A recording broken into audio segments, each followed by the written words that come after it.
여러분 안녕하십니까? 귀하고 행복한 안식일입니다. 이제 2022년도가 어느새 마무리되려는 그런 시점에 있습니다. 특별히 이쯤에는 각 교회별로 연말 기도주일을 준비하고 있거나 또 진행하고 있을 텐데요. 다시 한번 우리의 마음을 하나님께로 향하시는 귀한 기회가 되시기를 간절히 소망합니다. 고려대학교가 한때 농구팀으로 전성기를 구가할 때에 농구팀 감독이었던 박한이라는 감독의 이야기입니다. 사실 이야기가 어떻게 해서 우리에게 전해졌는지는 모르겠지만 우리에게 많은 생각을 하게 합니다. 고려대학교가 어느 대학과의 농구팀과의 경기에서 그날은 어쩐 일인지 고려대학교 선수들의 경기가 잘 풀리지 않았습니다. 평소 같으면 쉽게 이길 수 있는 경기였는데 그날은 역전에 역전을 거듭하면서 마치 시소를 타듯 아슬아슬한 경기를 해나가고 있었습니다. 그리고 마침내 종료 버저가 울리기 바로 직전에 고려대학교가 마지막 공격 기회를 잡게 되었어요. 이번의 공격이 그날의 승패를 판가름하게 되어 있었습니다. 바로 그때 박한 감독은 타임아웃을 외쳤습니다. 그렇게 타임아웃을 부른 박한 감독은 선수들을 불러 모아놓고는 작전 시트에다가 작은 동그라미 하나를 그렸습니다. 그리고 나서는 그 옆에 타원 모양의 또 다른 동그라미를 그렸어요. 그리고 선수들에게 말합니다. 자, 잘 보라고. 박한 감독은 타원 모양의 동그라미를 가리키며 자, 이건 링이야, 골대야 그렇게 말했습니다. 그리고 먼저 그렸던 작은 동그라미를 가리키면서 이것은 공이야 라고 말했죠. 그리고는 그 작은 동그라미에서 화살표를 링 안으로 그리면서 이것을 여기에 넣어. 알겠어? 여러분, 그게 다였습니다.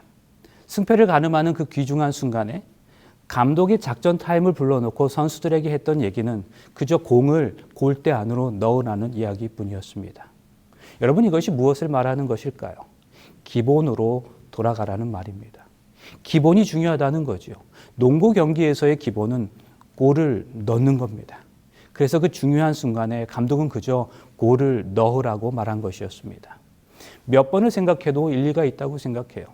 중요할수록 우리는 기본으로 돌아가야 합니다. 오늘 이 시간에는 우리가 기브온 이야기를 하려고 해요. 이 기브온 이야기를 통해서 우리 삶의 진정한 기본이 무엇인지를 함께 살펴보고 또 한 해를 정리하려는 이 시점에 우리의 결심을 또다시 새롭게 하려고 합니다. 성도 여러분, 기억하세요. 기본 이야기를 하면서 기브온 이야기를 하려고 한다고요. 오늘 이 기브온 이야기를 통해서 우리의 기본을 점검할 수 있기를 바랍니다. 여호수아의 인도로 이스라엘 백성들이 요단강을 건너서 가나안에 들어온 이후에 여리고 성과 아이 성을 함락시켰다는 소식들이 그 가나안 거민들에게 전해지자 가나안 주민들의 반응은 크게 두 가지로 나타났습니다. 첫째는 이스라엘의 정복을 받아들이고 그들과 우호조약을 맺는 것이었습니다. 기브온 같은 사람들.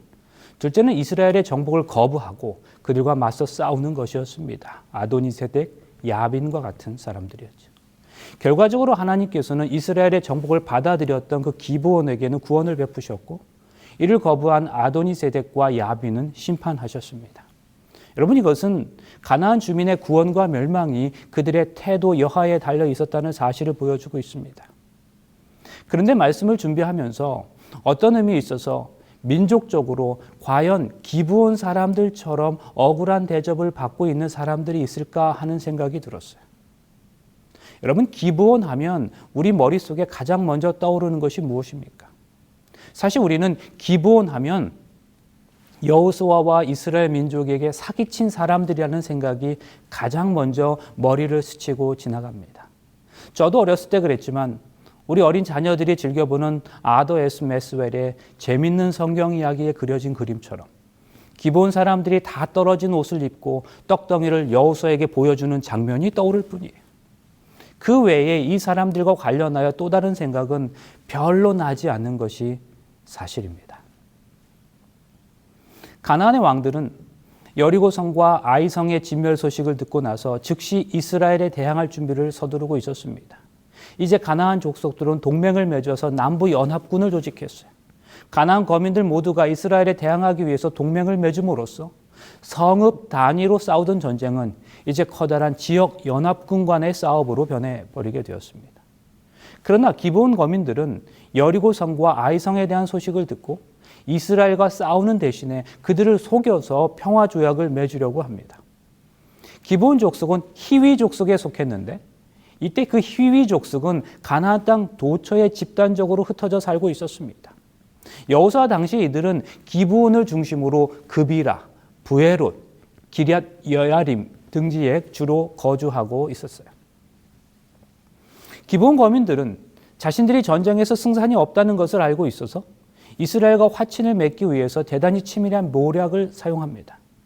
그들은 이스라엘이 가나안의 모든 족속을 멸하라는 하나님의 명령을 수행하고 있는 중이라는 사실을 분명히 알고 있었기 때문에 이스라엘과 화친을 맺는 것만이 그들의 살 길이라고 생각했습니다. 그러므로 그들은 화친을 맺기 위해서 한 가지 꾀를 생각해냈는데 그것은 그들이 가나안 땅에 살지 않고 아주 먼 나라에서 온 사신인 것처럼 거짓으로 위장을 하는 것이었습니다. 성경 본문 보실까요? 꾀를 내어 사신의 모양을 꾸미되 헤어진 전대와 헤어지고 찢어져서 기운 가죽 포도주 부대를 나귀에 싣고 그 발에는 낡아 기운 신을 신고 낡은 옷을 입고 다 마르고 곰팡이 난 떡을 예비하고 그들이 길갈 진으로 와서 여호수아에게 이르러 그와 이스라엘 사람들에게 이르되 우리는 원방에서 왔나이다. 이제 우리와 약조하사이다. 근데 저는 사실 오래전부터 이 부분에 대해서 궁금한 것이 있었어요. 왜 기브온 사람들은 일부러 그렇게 멀리서 온 것처럼 꾸몄을까 하는 것이었어요. 사실 그들의 성은 바로 옆 이스라엘로부터 사흘길 정도의 거리에 위치하고 있었어요. 그러니까 그냥 사실대로 사실은 우리가 당신들이 너무 무서우니까 우리와 화친합시다. 이렇게 말할 수 있는 문제가 아니었을까요? 그런데 그들은 일부러 아주 멀리서 온 것처럼 꾸몄다는 거죠. 떡도 우는 동안 곰팡이가 났다고 말하면서 대단히 멀리서 온 것처럼 그렇게 꾸몄습니다. 저는 그 이유에 대해서 매우 궁금하게 생각해 오다가 어느 날 모세가 기록한 신명기를 읽으면서 그 해답을 찾을 수 있었습니다. 여러분이 어떤 성읍에서 접근하여 공격하게 되면 반드시 먼저 그 주민과 협상을 하여 평화적인 항복을 제안하십시오. 만일 그 주민들이 평화적으로 항복하겠다고 여러분에게 대답하고 성문을 열어주면 그 성 안에 있는 모든 주민들이 부역군들이 되어 여러분을 섬기게 하십시오. 그러나 여러분이 사는 곳에서 아주 멀리 떨어진 성읍들에서만 그렇게 하고 여러분이 살 곳의 성읍들에서는 모든 족속을 전멸시켜야 합니다. 성도 여러분, 기브온 사람들의 이 행동이 무엇을 의미하는지 아시겠어요? 그들은 이스라엘 백성들과 화친하고자 할 때에 어떻게 하면 이스라엘과 화친할 수 있는지를 연구했다는 사실이죠. 그들은 자신들이 살아남은 방법을 찾기 위해서 이스라엘 민족의 율법까지라도 연구하여서 생존의 길을 찾았음을 의미하고 있는 겁니다. 지금 이 성경절에 의하면 이스라엘 백성은 가나안 족속과는 절대로 평화협상을 맺을 수 없게 되어 있었습니다. 그렇지만 멀리 있는 백족들과는 평화협정이 가능했죠. 그래서 기브온 거민들은 자신들이 가나안 민족 중에 하나였음에도 불구하고 이스라엘 백성에게 찾아올 때에 아주 먼 나라에서 온 것처럼 거짓으로 꾸몄다는 사실입니다. 여러분, 저는 이 기브온 거민이 원방에서 먼 곳에서 온 것처럼 꾸며서 이스라엘 백성을 찾아온 것은 분명히 지금 우리가 읽어서 확인했던 신명기 20장 15절의 말씀을 연구한 결과라고 확신합니다. 이러한 사실은 그들의 속임수가 발각된 이후에 여호수아에게 한 말을 통해서도 우리가 확인할 수 있습니다. 그들이 여호수아에게 대답하여 가로되 당신의 하나님 여호와께서 그종 모세에게 명하사 이 땅을 다 당신들에게 주고 이 땅 모든 거민을 당신들 앞에서 멸하라 하신 것이 당신의 종에게 분명히 들리므로 당신들을 인하여 우리가 생명을 잃을까 심히 두려워하여 이같이 하였나이다. 그들은 지금 신명기 20장의 말씀을 반복하고 있는 거예요. 그들은 하나님께서 모세에게 어떤 말씀을 하셨는지도 알고 있었어요.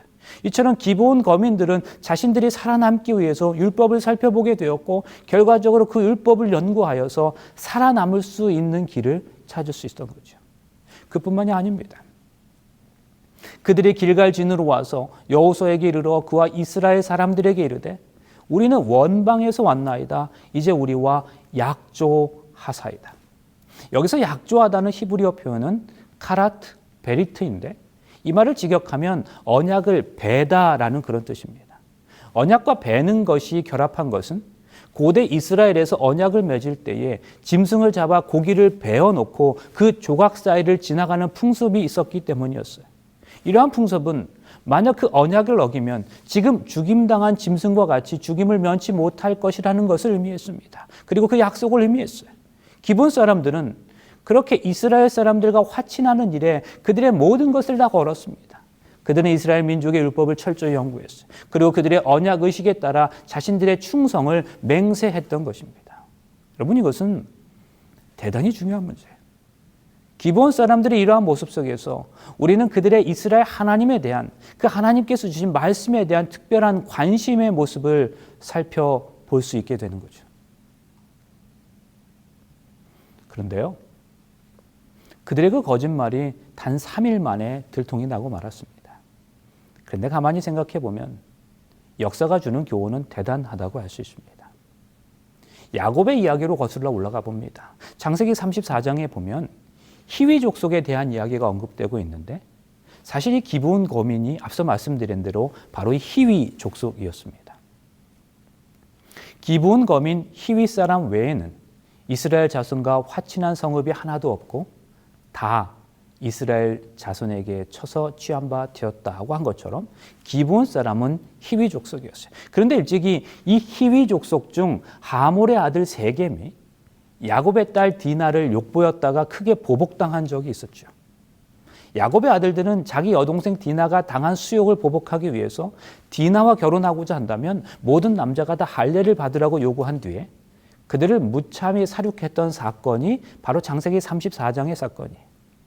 그런데 그 야곱의 아들들이 히위 족속들을 속여서 그들을 무참히 살육했던 사건이 있은 지 500년 후에 이제는 이스라엘 백성들이 바로 그 히위 족속에게 속임을 당한 거죠. 성경에 이런 이야기는 또 얼마든지 있습니다. 아말렉을 완전히 멸하려는 하나님의 명령에 순종하지 않았던 사울로 인해서 그 아말렉 후손이었던 하만 때문에 이스라엘 온 민족이 목숨을 걸어야 했던 그 에스더의 이야기는 오늘 내 삶의 모습이 결국은 이후에 내 자녀들, 내 후손들의 삶을 결정지을 수 있음을 경고하고 있는 거죠. 그러므로 성도 여러분, 오늘 우리는 우리에게 주어진 그리스도인으로서의 삶을 얼마나 진지하고 진실하게 살아가야 하는지를 늘 명심하며 살아가실 수 있기를 간절히 바랍니다. 이제 거시지 발각된 기브온 사람들에게 여호수아가 어떻게 그들을 처리하는지 보세요. 여호수아가 곧 그대로 그들에게 행하여 그들을 이스라엘 자손의 손에서 건져 죽이지 못하게 하니라. 그날 여호수아가 그들로 여호와의 택하신 곳에서 회중을 위하여 여호와의 단을 위하여 나무 패며 물 깃는 자를 삼았더니 오늘까지 이르니라.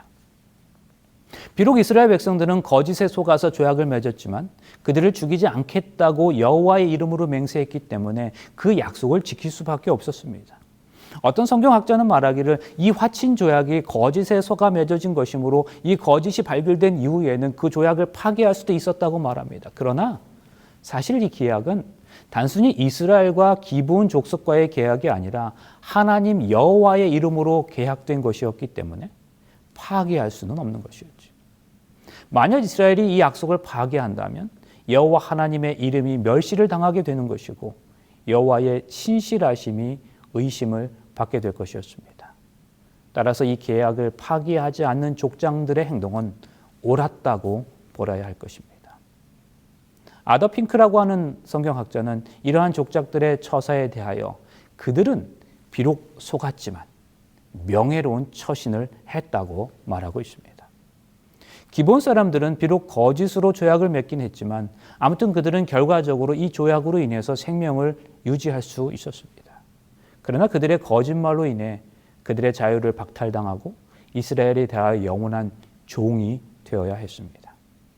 그들에게 부과된 일은 남자는 나무를 패며 여자는 물 깃는 일을 평생 동안 하는 것이었습니다. 화이 선지자는 말합니다. 그들은 그들의 잘못을 깨닫고 감사함으로 이 조건들을 받아들이고 생명을 구하기 위해서는 어떠한 일이라도 기쁨으로 응하였다. 그런데 여기서 우리가 주목할 점은 기브온 거민들이 이스라엘 개인의 종이 아니라 하나님의 집, 곧 성막에 소속된 종이었다는 사실입니다. 그렇다면 성도 여러분, 이것은 어떠한 의미에서 그 여호수아의 저주가 저주를 위한 저주가 아니라 오히려 일종의 긍휼이요 축복이었음을 보여주고 있는 것은 아닐까요?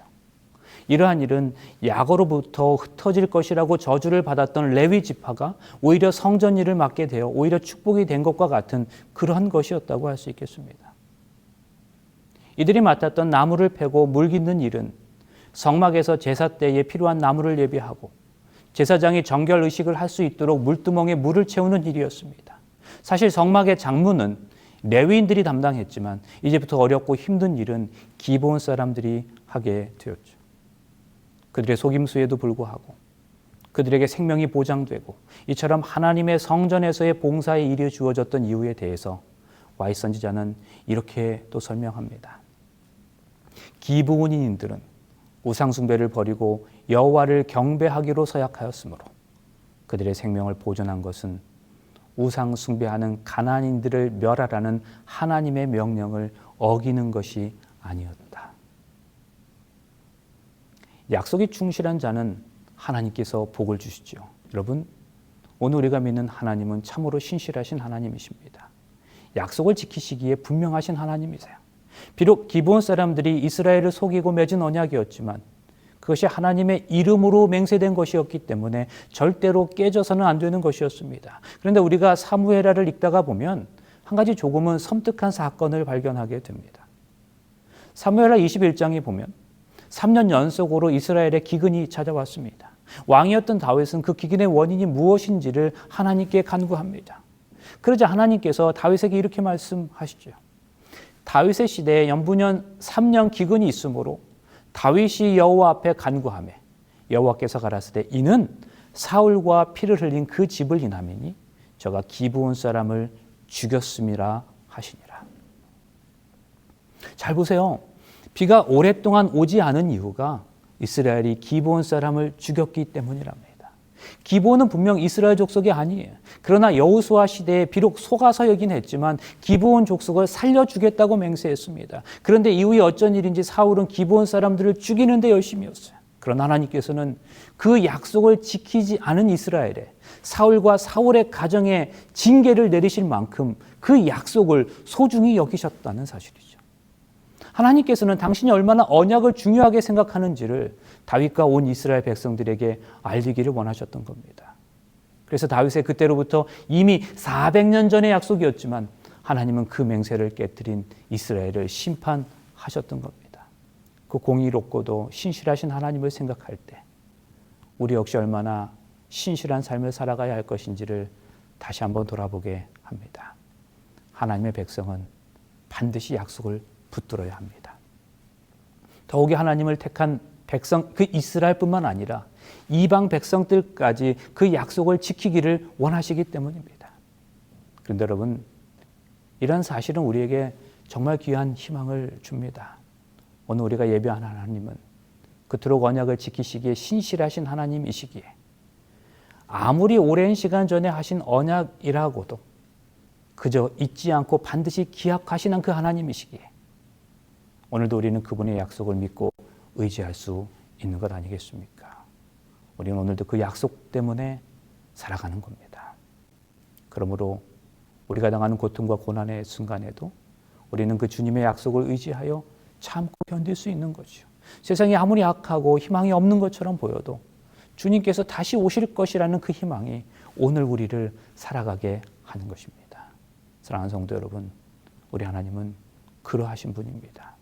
주님께서 하신 약속은 하나도 잊어버린 바 되지 않고 신실하신 하나님께서 반드시 이루어 주실 것입니다. 그 약속을 통하여 다시금 우리로 살게 하는 큰 힘을 얻게 되시기를 간절히 바랍니다.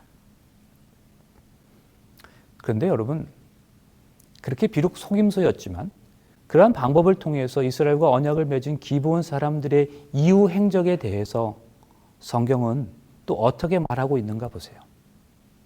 앞서 말씀드린 대로 기브온 족속은 남방의 히위 족속이었습니다. 세월이 흘러서 사사시대에 들어가면서 이스라엘이 오히려 우상 숭배하고 자신들의 마음대로 살아감으로 상당히 악해진 그런 시대가 있었죠. 그래서 당시 주변의 여러 국가들 중에 하나였던 블레셋의 침략을 받게 됩니다. 또한 미디안의 침략도 받게 돼요. 전에는 아무도 건드릴 수 없었던 이스라엘이 이제는 아무나 건드릴 수 있는 형편이 되었습니다. 그런데 이스라엘이 그렇게 약할 때에도 기브온이 이스라엘을 배반했다는 구절을 우리는 전혀 찾아볼 수가 없습니다. 모든 사람이 변화하는 상황에 따라서 이리저리 줄을 서고 이 말 했다가 저 말 했다가 종잡을 수 없이 악한 시대였음에도 불구하고 기브온은 이스라엘이 강할 때나 약할 때나 결코 배반하지 않았습니다. 그들은 그들이 세운 언약을 충실히 지켰던 사람들이었어요. 신실하신 하나님께서는 이 점을 대단히 중요하게 보셨어요. 후에 결국 배반하지 않은 기브온 족속은 아론 계열의 일부로 이스라엘 백성으로 완전히 흡수되게 됩니다. 그들의 충성으로 인해서 이제는 하나님께서 그들을 당신의 백성으로 완전히 인정해 주신 것이었죠. 기브온에 대한 성경의 이야기는 또 있습니다. 시간이 또 지나서 솔로몬이 하나님께 일천 번제를 드리러 간 곳도 바로 기브온 산당이었습니다. 이에 왕이 제사하러 기브온으로 가니 거기는 산당이 큼이라. 솔로몬이 그단에 일천 번제를 드렸더니 기브온에서 밤에 여호와께서 솔로몬의 꿈에 나타나시니라. 하나님이 이르시되 내가 내게 무엇을 줄고 너는 구하라. 여기서 일천 번제란 번제를 1000번 드렸다는 게 아니라 한 번에 번제를 드릴 때 1000마리의 제물을 드리는 대규모의 제사를 의미합니다. 다윗 당시에 성막과 번제단은 기브온 산당에 있었어요. 그래서 하나님께 제사를 드리기 위해서는 기브온 산당으로 올라가야 했습니다. 물론 기브온의 산당이 특별하게 유명하게 된 것은 사울이 아히멜렉을 포함한 그 높 제사장 학살 사건 이후에 높에 있었던 여호와의 장막이 기브온으로 옮겨지고 나서부터였죠. 자, 아무튼 여러분, 이것이 무엇을 의미할까요? 직접적으로 성경이 우리에게 어떠한 사실을 말해주고 있지는 않지만 기브온이 여전히 하나님의 말씀에 순종하며 하나님을 경배하는 일에 함께하고 있었음을 알 수 있는 겁니다.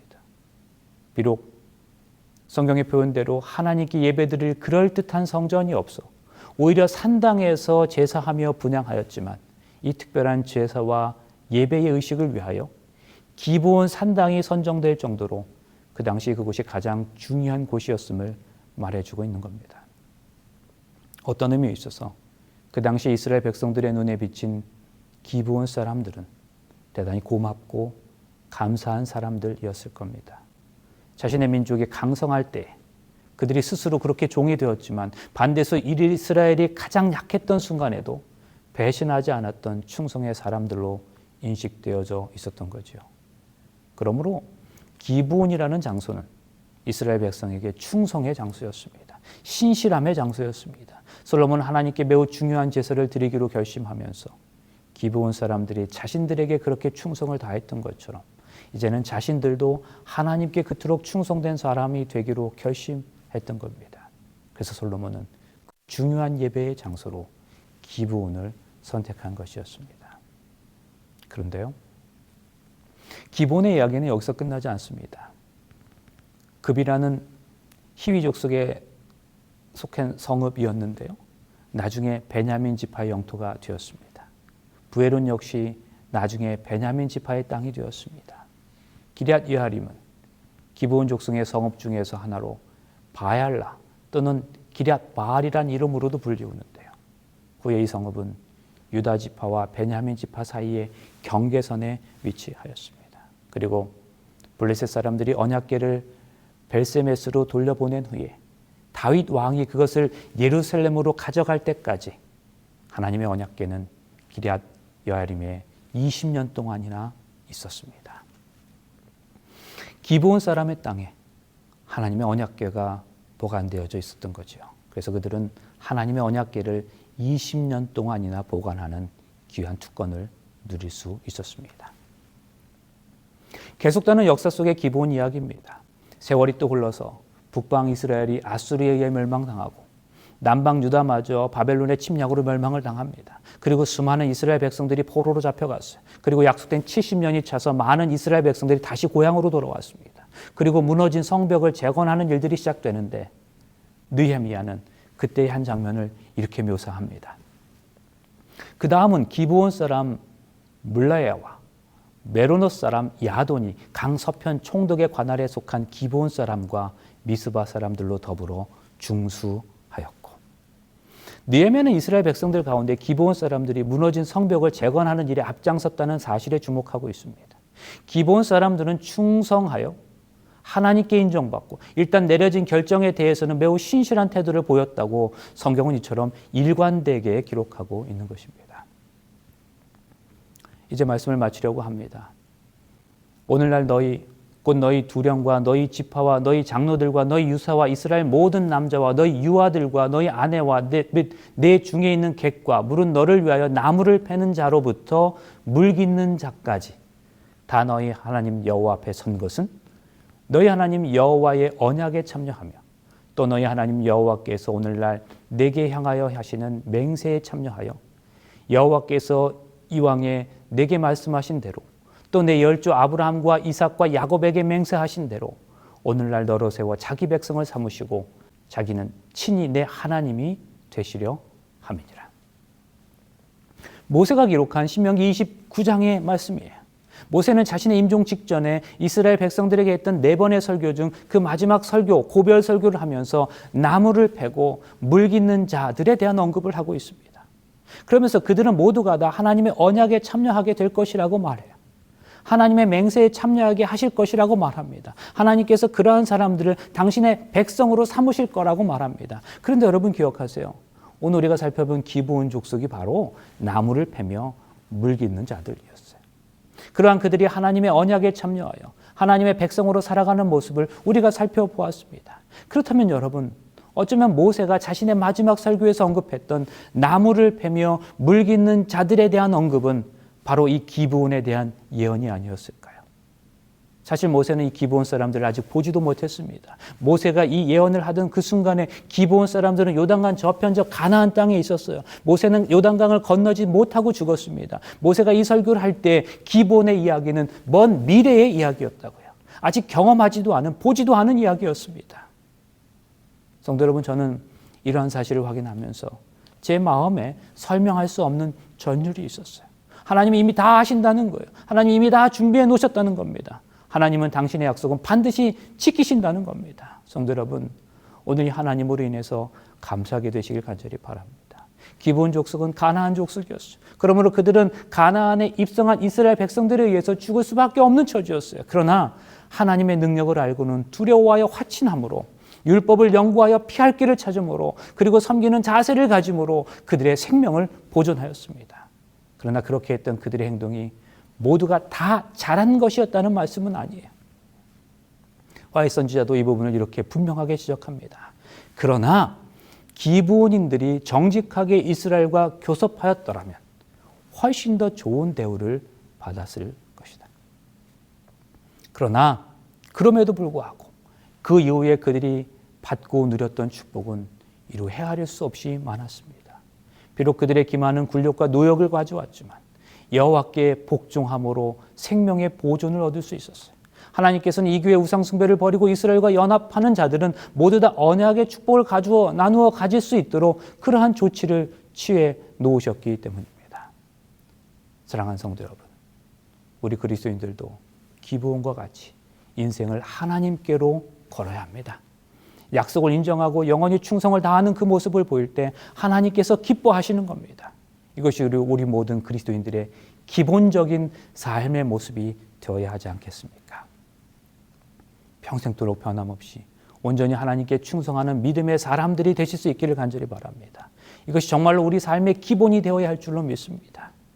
한 해의 끝자락이 가까워지는 이 시점에 우리 모두가 다시 새롭게 결심합니다. 그래서 우리들 각자의 삶이 때때로 힘이 들고 고달프다 할지라도 우리 인생이 나무 패고 물 깃는 삶을 살아가는 것 같다 할지라도 그것이 내 신앙의 정직한 결정으로 이루어진 것이라면 하나님께서 우리 인생을 이미 기억하고 계시다는 사실을 확신하면서 그 속에서도 하나님의 말씀에 온전히 순종하며 살아갈 때 온전한 하나님의 백성으로 거두어졌던 그 기브온의 경험이 오늘 우리 모두 경험이 될 수 있기를 간절히 바랍니다. 오늘 또 우리들 각자에게 부여든 인생의 짐들은 어쩔 수 없는 죄의 흔적들이죠. 그러나 맡겨진 이 일들에 감사하면서 최선의 삶을 살아갈 때에 우리 주님 오시는 그날 우리 모두가 다 하늘 백성으로 이끌려 갈 수 있을 겁니다. 그날 그 자리에 우리 모두가 다 그 아름다운 기쁨과 감격을 경험하시기를 간절히 바라면서 말씀을 마치겠습니다. 이제 잠시 기도하시겠습니다. 아버지 하나님, 우리는 상황이 안 돼도 모든 일을 완벽하게 해놔야 그것이 믿음이라고 생각합니다. 많은 물고기를 잡는 것까지 완벽하게 해야 믿음이라고 생각하지만 사실 베드로가 했던 일은 그저 자신의 깊은 곳에 자신의 그물을 던진 것뿐이었습니다. 많은 물고기를 잡게 하신 것은 예수님이 하신 일이었습니다. 골리앗처럼 큰 문제를 이기는 것까지 믿음이라고 생각하지만 다윗은 믿음의 돌을 던진 것뿐이었습니다. 골리앗을 쓰러뜨린 이는 바로 우리 하나님이셨습니다. 기본의 이야기는 오늘 우리 삶의 기본의 이야기임을 다시 한번 깨우쳐 주셔서 감사합니다. 하나님을 향하여 그저 겸손히 우리의 모든 것을 맡기는 삶을 살아간다면 그 이후의 삶은 주님께서 이끌어 주시는 삶이 될 것임을 다시 한번 가르쳐 주셔서 감사합니다. 그리고 그저 우리는 오늘 주님을 위해 그렇게 살기로 결심했을 뿐인데 우리를 향하신 하나님의 은혜의 복은 여전히 이전부터 예정되어 있었음을 깨닫게 하셔서 감사합니다. 이 모든 사실로 인해 기쁨으로 감사함으로 살아가게 하여 주시옵기를 예수님의 이름으로 간절히 기도합니다. 아멘.